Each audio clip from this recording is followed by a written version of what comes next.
이 인물이 궁금했다. 제93회 느헤미야 14. 살해 위협에서 벗어난 느헤미야. 느헤미야는 느헤미야의 자서전적 회고록 성격의 책입니다. 자서전은 자신의 수고와 노력, 자신의 공로와 업적, 자신의 의로움을 드러내는 책입니다. 그런데 나는 이런 사람이었다라고 말하면 사람들은 별로 관심을 보이지 않습니다. 사람들은 별로 흥미를 갖지 않습니다. 그래서 자서전을 기록할 때는 읽는 사람들의 관심과 흥미를 끊임없이 유발하기 위해서 수많은 사연과 우여곡절과 감동거리가 되는 이야기를 가득 채우게 되어 있습니다. 이런 이야기들로 자서전을 채울 때 가장 좋은 내용이 무엇이겠습니까? 바로 대적자들을 물리치는 내용입니다. 느헤미야는 이런 원칙을 충실히 따르며 느헤미야 5장과 6장을 기록하고 있습니다. 직전 영상에서 이스라엘 백성들이 불평과 불만을 터뜨리는 내용을 살펴보았습니다. 아무런 보상도 해주지 않으면서 갈수록 힘든 일만 시키는 느헤미야에게 이스라엘 백성들은 이런저런 불평과 불만을 쏟아내기 시작했습니다. 구걸해야만 먹고 살아갈 수 있을 판이라고 하소연을 했습니다. 먹고 살아가기 위해서 또 세금을 바치기 위해서 밭과 포도원과 집과 심지어 자녀들까지 동족에게 팔아야 할 판이라고 하소연을 늘어놓았습니다. 이것이 느헤미야 5장의 내용입니다. 그런데 느헤미야 6장에 들어오면 산발락과 도비야가 느헤미야에 대해 이런저런 도발을 일으키는 내용이 등장합니다. 이 내용을 통해 느헤미야가 하고자 하는 말이 무엇이겠습니까? 자신이 성을 쌓을 때 온갖 내우외환을 겪었다는 것을 말하고자 하는 것입니다. 안팎에서 대적자들이 끊임없이 자신을 괴롭혔다는 것을 말하고자 하는 것입니다. 안에서는 이스라엘 백성들이, 밖에서는 산발락과 도비야 무리들이 온갖 회방을 일삼았다는 것을 말하고자 하는 것입니다. 그래야 자신이 더 돋보일 수 있기 때문입니다. 그래야 자신이 성을 완성했을 때 그 공로가 더 위대한 것으로 보이기 때문입니다. 어떤 어려움도 없이 성을 완성했다고 하면 아무도 알아주지 않습니다. 아무 어려움이 없었다고 하면 별일이 아니었다고 그 가치가 평가절하될 수 있습니다. 그래서 느헤미야는 자신이 겪은 고난과 고통 이야기를 여기저기에 끼워 넣습니다. 그것도 되도록 많이, 되도록 극적으로 끼워 넣습니다. 바로 느헤미야 6장이 그런 흐름에 기초하고 있는 내용입니다. 느헤미야 6장은 느헤미야 6장 1절, 산발락과 도비야와 아라비아 사람 게셈과 그 나머지 우리의 원수들이 내가 성벽을 건축하여 허물어진 틈을 남기지 아니하였다 함을 들었는데 그때는 내가 아직 성문에 문짝을 달지 못한 때였더라라는 내용으로 시작합니다. 이제 성을 건축하는 일이 막바지에 이르렀다는 내용입니다. 문만 달면 곧 공사가 끝난다는 내용입니다. 바로 그때 산발락과 도비야를 비롯한 대적자들이 느헤미야에게 도발하는 것입니다. 그 도발의 내용이 무엇입니까? 그 내용이 느헤미야 6장 2절, 산발락과 게셈이 내게 사람을 보내어 이르기를 오라, 우리가 오노 평지 한촌에서 서로 만나자 하니 실상은 나를 해하고자 함이었더라라는 내용입니다. 산발락과 도비야와 게셈이 느헤미야를 따로 불러내서 살해할 계획을 세웠습니다. 겉으로는 서로 만나서 대화를 나누자고 하는 것 같지만 실상은 느헤미야를 없앨 계획이었습니다.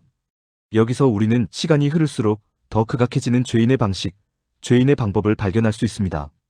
느헤미야 2장에서 산발락과 도비야와 게셈은 성 건축을 반대한다고 말을 전했습니다. 그러다가 4장에서는 성을 건축하는 느헤미야와 이스라엘 백성들을 비웃고 조롱하고 약을 올렸습니다.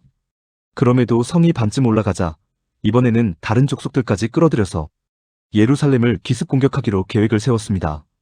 그럼에도 성이 거의 다 완성되어 가자 마침내 느헤미야를 살해하는 계획까지 세웠습니다. 뜻대로 되지 않자, 원하는 대로 되지 않자 더 극악한 방식을 취하는 죄인의 모습을 생생히 목격할 수 있습니다.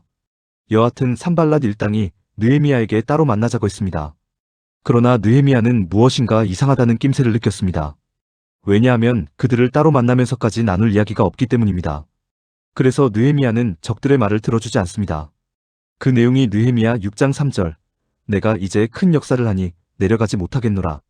어찌하여 역사를 중지하게 하고 너희에게로 내려가겠느냐라는 내용입니다. 그러자 산발락 일당이 택하는 방법이 느헤미야 6장 5절로 7절입니다. 산발락이 다섯 번째는 그 종자의 손에 봉하지 않은 편지를 들려 내게 보냈는데 그 글에 이르기를 이방 중에도 소문이 있고 가스무도 말하기를 너와 유다 사람들이 모반하려 하여 성벽을 건축한다 하나니 네가 그 말과 같이 왕이 되려 하는도다. 또 네가 선지자를 세워 예루살렘에서 너를 들어 선전하기를 유다의 왕이 있다 하게 하였으니 지금 이 말이 왕에게 들릴지라. 그런즉 너는 이제 오라 함께 의논하자라는 내용입니다. 산발락이 종을 통해 봉하지 않은 편지를 느헤미야에게 보냈습니다. 그런데 산발락은 왜 봉하지 않은 편지를 들려보냈을까요? 봉하지 않은 편지니까 편지를 배달하는 종은 물론 벌써 여러 사람이 그 편지의 내용을 돌려보아서 알고 있다고 은근히 위협하고 협박하는 것입니다. 세상에 비밀은 없고 네가 성을 건축하고자 하는 그 비밀이 이미 밝히 드러나 만천하에 알려졌으니 이제 모든 것 포기하고 우리를 만나야 한다고 은근한 압력을 행사하는 것입니다. 그런데 편지에 쓰인 그 비밀이 무엇입니까? 느헤미야와 이스라엘 사람들이 바사왕에게 모반을 꾀하기 위해 성벽을 건축하고 있다는 내용입니다. 느헤미야가 선지자를 내세워 예루살렘의 왕이 되기로 결심했다는 내용입니다. 그래서 느헤미야와 이스라엘의 반역 행위를 바사왕에게 고하겠다는 내용입니다. 그러니 더 이상 지체도 저항도 하지 말고 순순히 우리의 칼을 받으라는 것입니다. 어차피 바사왕의 칼을 받을 것이 확실하니 먼저 우리와 타협하는 것이 좀 더 현명한 선택이 아니냐는 것입니다. 우리는 살려줄 수도 있으니 이제 그만 무릎을 꿇고 용서를 빌라는 것입니다. 그런데 이 편지를 받은 느헤미야가 두려움에 떨까요? 떨지 않을까요? 전혀 떨지 않습니다. 왜냐하면 바사왕 아닥사스다는 느헤미야가 예루살렘 성을 건축하고 있다는 사실을 이미 알고 있기 때문입니다. 느헤미야가 허물어진 예루살렘 성을 복원해서 왕께 바침으로써 바사왕의 영광과 존귀를 만천하에 드러내겠다고 약속을 맺었기 때문입니다. 그렇습니다. 느헤미야는 산발랏의 위협에 미동도 하지 않습니다. 아무런 두려움도 갖지 않습니다. 아무런 압박감도 느끼지 않습니다.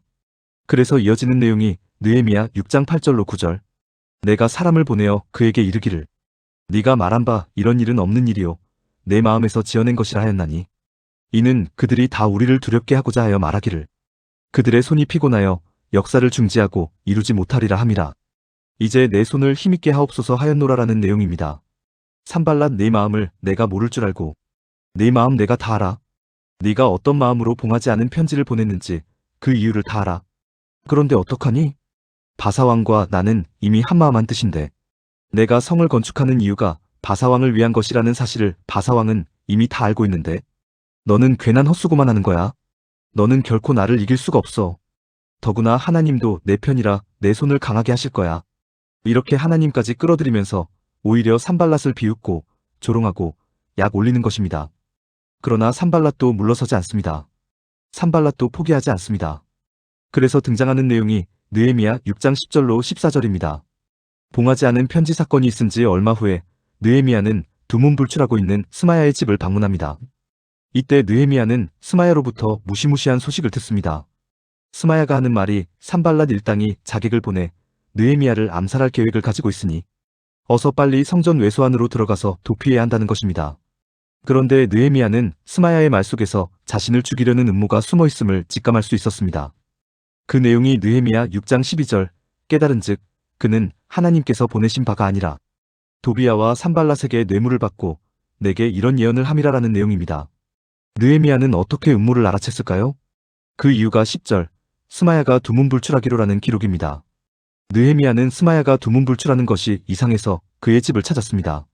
그런데 두문불출하던 스마야가 느헤미야가 살해 위협을 받고 있으니 성전 외소로 도피해야 한다고 말하고 있습니다.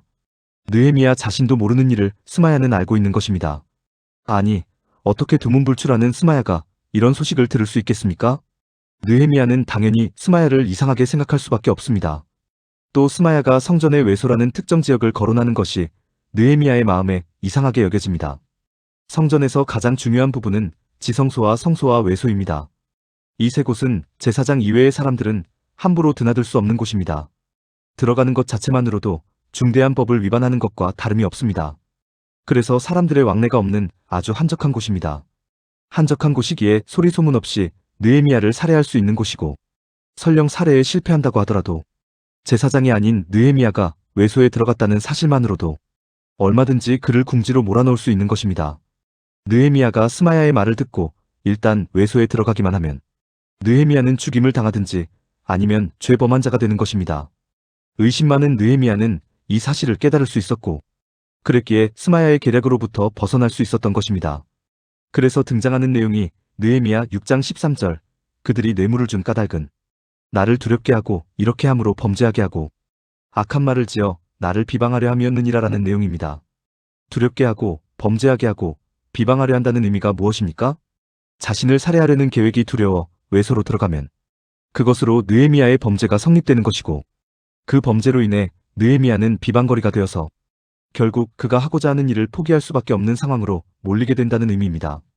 이처럼 느헤미야는 스마야와 내통한 산발랏에 간사하고도 교활한 계획을 깨달았고 그 깨달음으로 인해 죽음의 위기에서 탈출할 수 있었던 것입니다. 죽음의 위기에서 극적으로 탈출한 느헤미야는 이제 하나님께 도움을 구합니다. 그 내용이 느헤미야 6장 14절 내 하나님이여 도비야와 산발랏과 여선지 노아다와 그 남은 선지자들 곧 나를 두렵게 하고자 한 자들의 소행을 기억하옵소서라는 내용입니다. 그런데 이 기도가 바른 기도일까요? 바르지 않은 기도일까요? 바르지 않은 기도입니다. 하나님으로부터 응답받는 기도일까요? 응답받을 수 없는 기도일까요? 응답받을 수 없는 기도입니다. 우선 느헤미야는 내 하나님이여라고 기도했습니다. 이 기도 속에 들어있는 의미가 무엇입니까? 자신은 옳다는 것입니다. 자신은 바르다는 것입니다. 자신은 의롭다는 것입니다.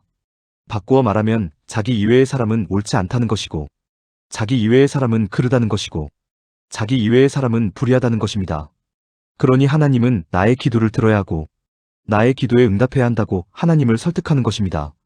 하나님이 이런 설득에 넘어갈까요? 넘어가지 않을까요? 넘어가지 않습니다.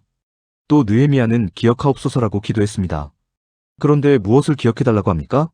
산발랏과 도비야와 여선지자 노아다와 그 남은 선지자들 등 자신을 두렵게 한 자들의 소행을 기억해달라고 기도합니다.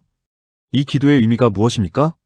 결국은 자신을 대신해서 원수를 갚아달라는 것입니다. 자신을 대신해서 복수를 해달라는 것입니다. 하나님이 이런 기도에 응답하실까요? 응답하지 않으실까요? 하나님은 이런 기도에 절대로 응답하시지 않습니다. 느헤미야의 기도를 통해 느헤미야가 여전히 하나님을 모르는 죄인이라는 것을 확인할 수 있습니다. 오늘 내용에 공감이 되었다면 구독과 좋아요, 알림 설정 부탁드립니다. 하나님의 말씀을 바르게 전하는 데 큰 도움이 될 것입니다. 평등하고 공정하며 정의롭고 행복한 세상을 이루는 데 큰 도움이 될 것입니다.